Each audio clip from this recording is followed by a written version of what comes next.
Bonjour Madame Migit, merci de nous avoir permis de vous interviewer. Pouvez-vous vous présenter professionnellement s'il vous plaît? Actuellement, je suis réalisatrice. Ah, vous Je suis en réalisez train quoi? de réaliser un film documentaire sur la fabrication des instruments traditionnels en Occitanie, donc dans le centre occitan de musique traditionnelle, musique et de la danse traditionnelle. Je travaille sur les techniques de fabrication des cornemuses, des hautbois, comme ça existait il y a 100 ans, 200 ans. Enfin, c'est des instruments aussi. Vous en êtes à quelle étape de ce travail-là? J'ai terminé le tournage et je suis en dérochage. Donc je regarde mes plans, j'essaie de construire mon film à partir de ce que j'ai déjà filmé. Donc je vais passer vraiment sur l'étape de montage, j'espère demain. Et jusqu'à présent, il y a quelque chose que vous avez appris en particulier qui vous a intéressé sur ces pratiques? Ah oui, c'est très intéressant et puis ça me fait penser à mes propres recherches parce que je suis aussi ethnomusicologue de formation. J'ai une thèse en ethnomusicologie. Pardon de vous couper, elle portait sur quoi votre thèse? Ma thèse en ethnomusicologie, c'était sur la mise en scène des répertoires traditionnels. La danse, la musique, le théâtre, etc. Je l'ai terminée en 2015 à l'université de Paris-Nanterre. Félicitations. Merci. Donc en fait, en travaillant sur ce film, j'ai appris que ce n'est pas seulement dans les sociétés dites traditionnelles qu'on a cette recherche de perpétuer une tradition, mais ça existe aussi en France, en l'occurrence en Occitanie. Donc c'est des gens qui militent pour garder un savoir-faire et de continuer une musique et une danse. Donc, par ailleurs, continuer une tradition. Et c'est à peu près la même chose, c'est toujours les gens qui ont une connaissance, qui arrivent à transmettre cette culture, cette savoir. Donc c'est très intéressant. Et puis je me suis dit finalement, on se rejoint, même si on est très éloigné géographiquement. Il y a des points communs d'une tradition à l'autre, d'un pays à l'autre. Est-ce que vous pouvez dire que vous êtes passionné par ce sujet de l'art, de la danse, de la musique, des traditions? Est-ce que je suis passionné?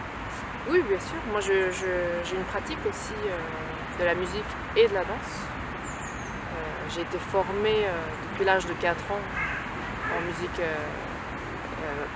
classique occidentale et la danse traditionnelle et la danse classique occidentale. Donc, avant d'arriver en France, j'ai passé mes diplômes de l'Institut des Arts à Urumqi, c'est la ville, c'est ma ville en fait. C'est où? Je suis née là-bas. C'est dans la région ouïghour. Donc officiellement, cette région se trouve en Chine. C'est au nord-ouest de la Chine, frontalière avec. C'est une région qui partage les frontières avec l'Asie centrale. Le Kazakhstan, le Kyrgyzstan, le Tadjikistan, etc. Mais aussi, culturellement, c'est une région qui appartient à l'Asie centrale. Donc c'est une région turcophone. Les Ouïghours, ce sont des turcophones, musulmanes de tradition.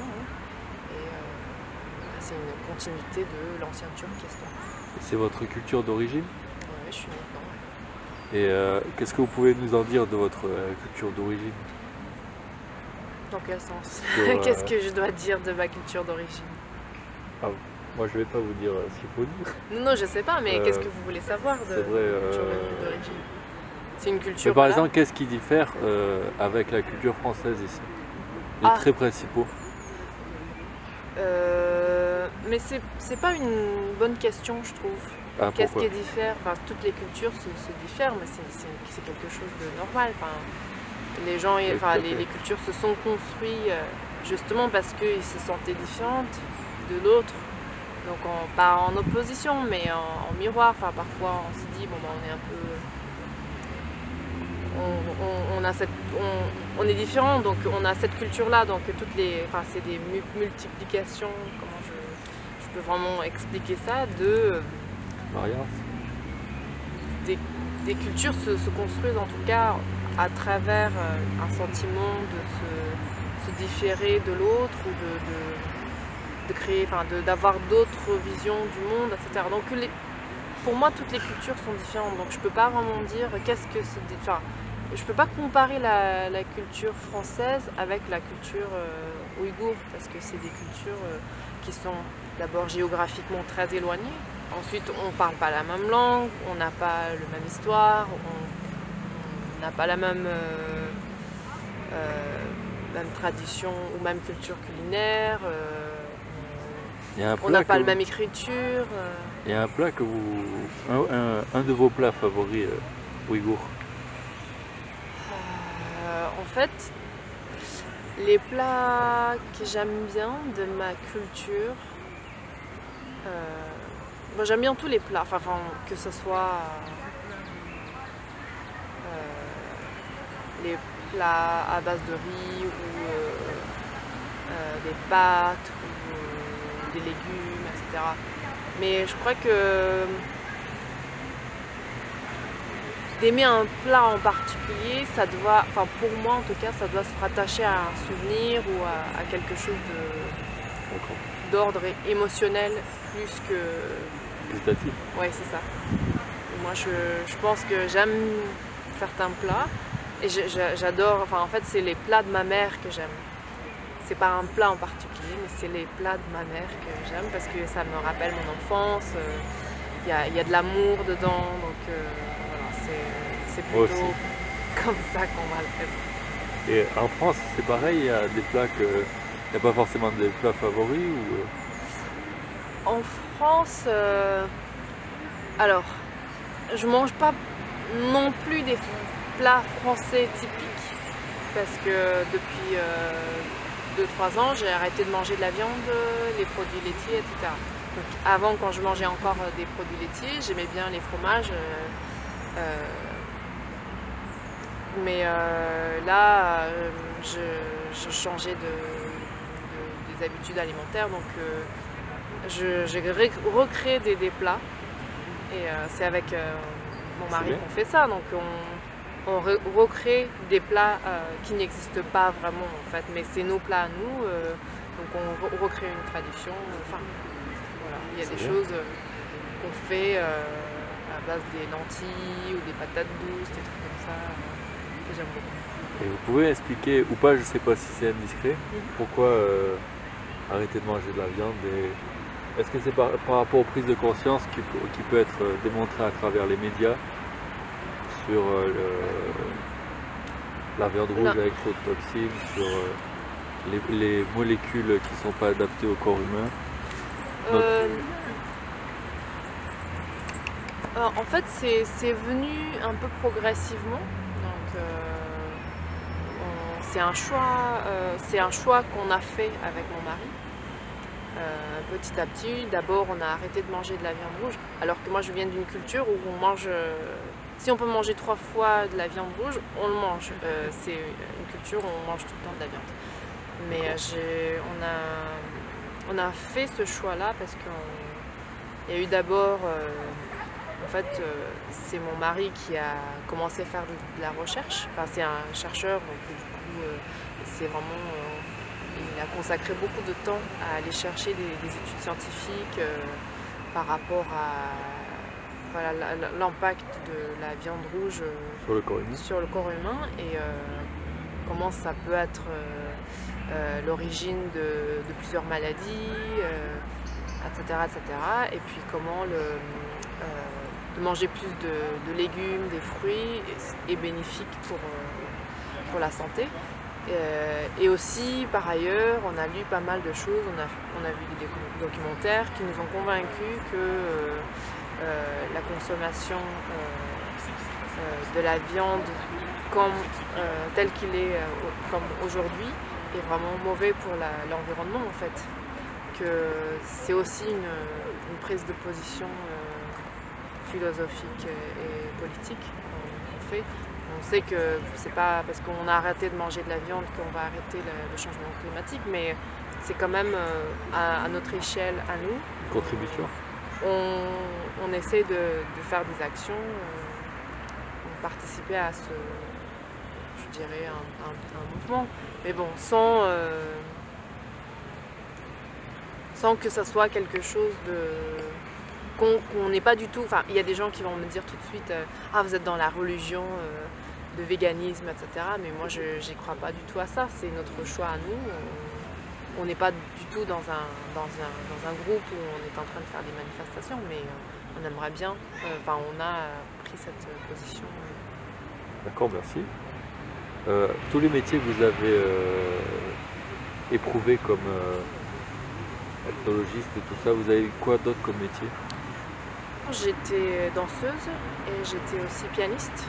Et ensuite, j'ai travaillé en tant que manageuse des groupes, notamment des groupes de musique traditionnelle ou actuelle, des groupes ouïghours en fait, des gens. Enfin, j'ai fait venir des groupes de chez moi pour qu'ils viennent faire des concerts en France ou en Europe. Ensuite, voilà, j'ai été réalisatrice. Vous êtes traductrice aussi ou quoi? Oui, j'ai traduit, enfin si l'occasion se présente, je fais des traductions pour des projets ou pour des gens qui en ont besoin. Enfin. Il y a beaucoup de cordes à son arc. Oui, c'est bien. Hein? J'aime bien apprendre, j'aime bien essayer les choses de moi-même. Donc même s'il y a plein de choses pour lesquelles je n'ai pas reçu une éducation particulière, par exemple pour faire des films, je ne suis jamais allée dans une école pour apprendre à faire des films. Mais par contre, je suis allée à la Cinémathèque de la Danse à Paris. J'ai fait pendant 1 an un stage de montage vidéo. J'ai travaillé vraiment sur les vieilles machines, à faire des montages sur les bandes. Et ensuite, c'est chez eux que j'ai commencé à m'intéresser vraiment à construire des films et de raconter une histoire à travers les images, etc. Donc, j'ai jamais eu vraiment de formation en réalisation, mais... Qu'est-ce qui vous intéresse dans le piano particulièrement? C'était pas trop mon choix en fait, le piano. Donc le piano, c'était plutôt le choix de ma mère. C'était ma mère qui voulait que je devienne pianiste. Ouais. Quand j'étais petite, j'en ai souffert et aujourd'hui je remercie ma mère de m'avoir poussé un petit peu, mais bon, quand même c'était compliqué à gérer en tant qu'enfant, même si j'ai réussi à avoir un diplôme, à faire des concerts en tant que soloiste.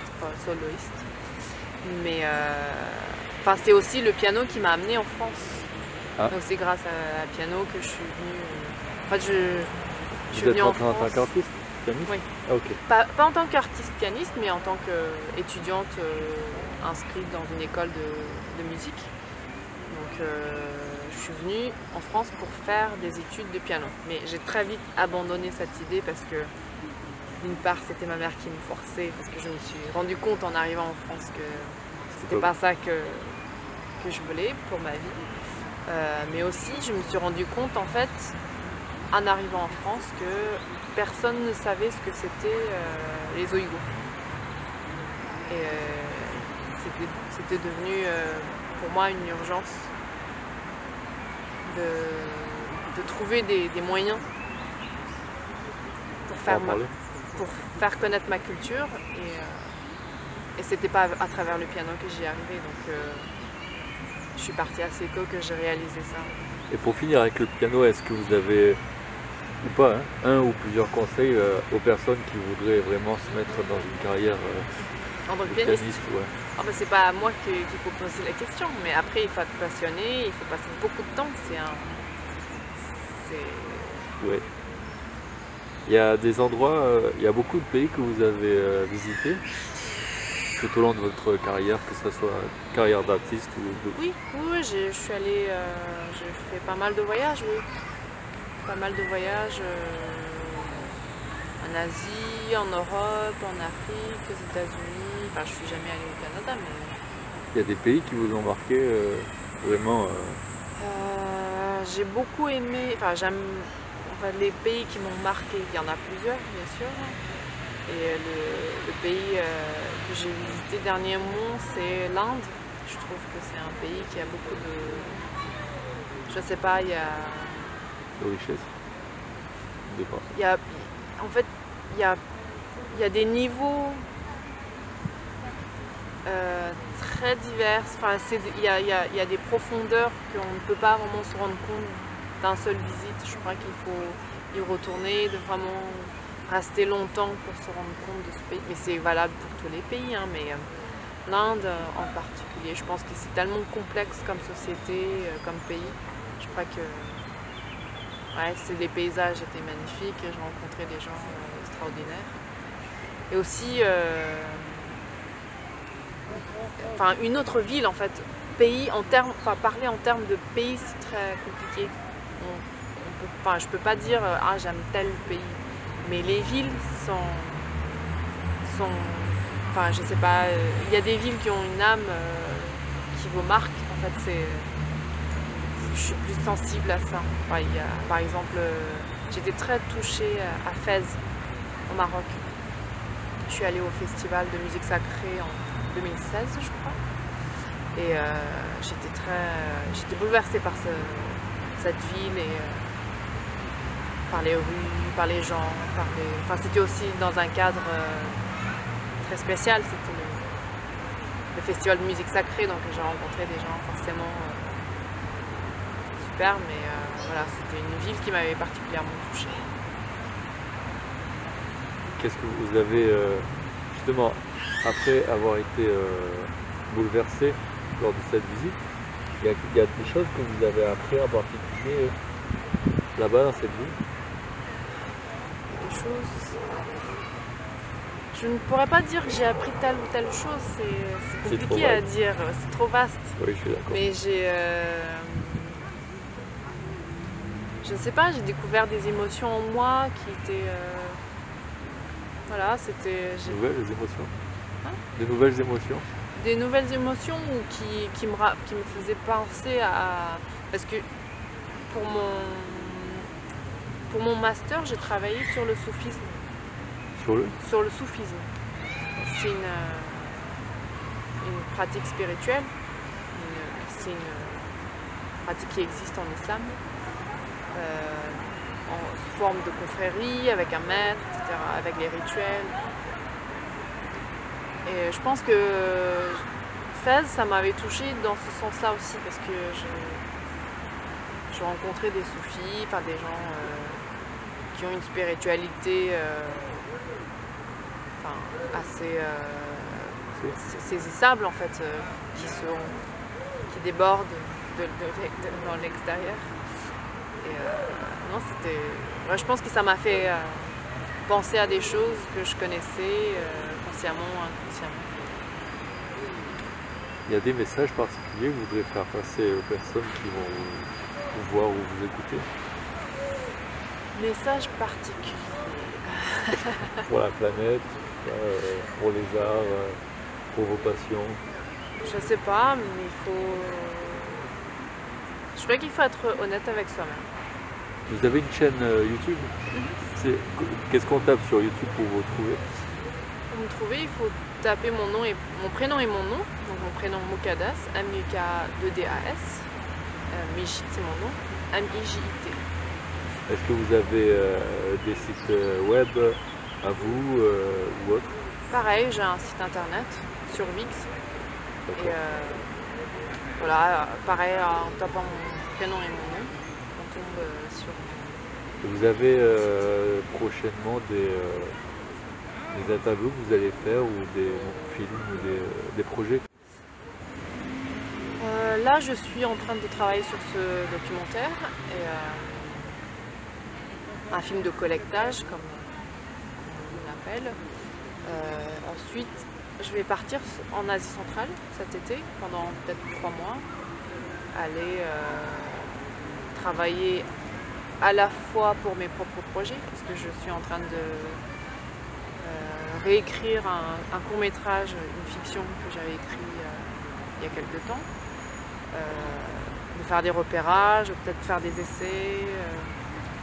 Et puis ensuite, je serai impliquée dans un projet de recherche de SOAS, donc School of Oriental and African Studies.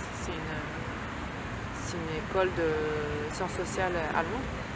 Je travaillerai avec une chercheuse anglaise qui travaille sur les... Enfin, on va travailler ensemble sur les fêtes traditionnelles ouïghours, mais dans le diaspora, donc au Kazakhstan. On va aller voir comment les Ouïghours de diaspora, ils maintiennent, comment ils continuent à pratiquer ces traditions. Voilà, comment ils font. Est-ce que c'est différent? Est-ce que c'est pareil? Qu'est-ce qu'ils ont modifié? Qu'est-ce qu'ils ont gardé, etc. Donc, je serai aussi, je vais filmer aussi, c'est ce que je vais faire principalement. Merci beaucoup Moukadas de nous avoir permis de vous interviewer. À bientôt pour de nouveaux projets et merci encore.